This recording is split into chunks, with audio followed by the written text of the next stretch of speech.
The food I have underneath this dome has been the enemy of dieters for decades. But what if I told you pasta could actually help you lose some weight? Yeah.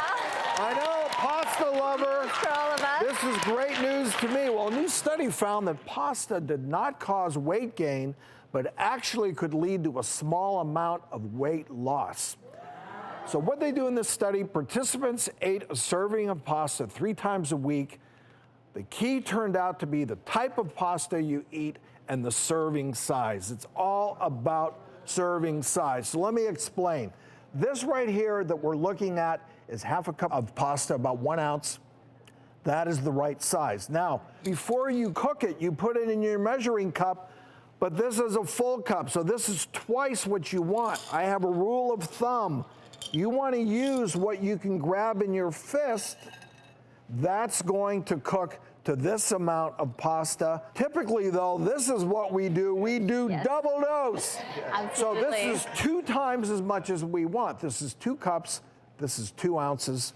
Too much. It's all about the proportions. Yeah, so this was actually a pretty interesting study.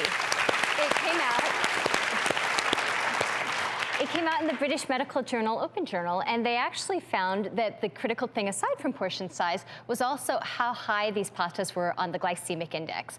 And the glycemic index is a marker of how quickly it makes your blood sugar rise.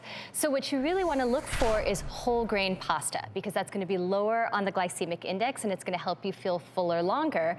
But one really interesting thing on all pastas is that they should have a stamp on the side of the box, and what you're really looking for is that 100%. And this can be misleading because there are a whole range of them. In fact, there are 3 that are commonly used.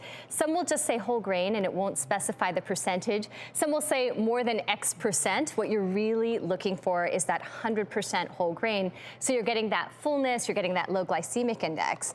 And a couple other tips when you're choosing the type of pasta, keeping your portions nice and low, is that we all kind of assume veggie pasta is super healthy. I know I thought that before I did the research for this segment.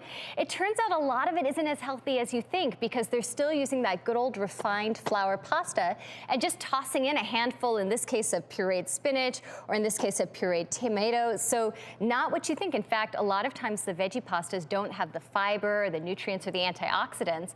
So if you're really looking for those veggies in your pasta, just stick with your whole grains and throw some real vegetables in there. It's going to be much, much more healthy. Another thing that's sort of having a moment, quinoa pasta. And I think a lot of people are turning to this now because it's gluten-free. For sure. But one thing I didn't realize is that a lot of these quinoa pastas are all rice and corn. And so this box actually has a huge stamp on it about how it's corn-free. But when I looked at it, the first ingredient was rice.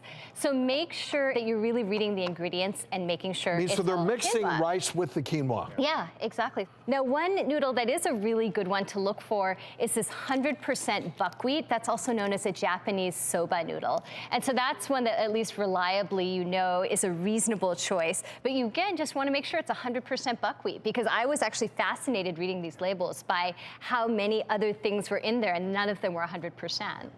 And you too, you have young kids. Are you getting them to jump on board a different type of pasta? Well, now I am. Are you? Yeah. Are you? This is all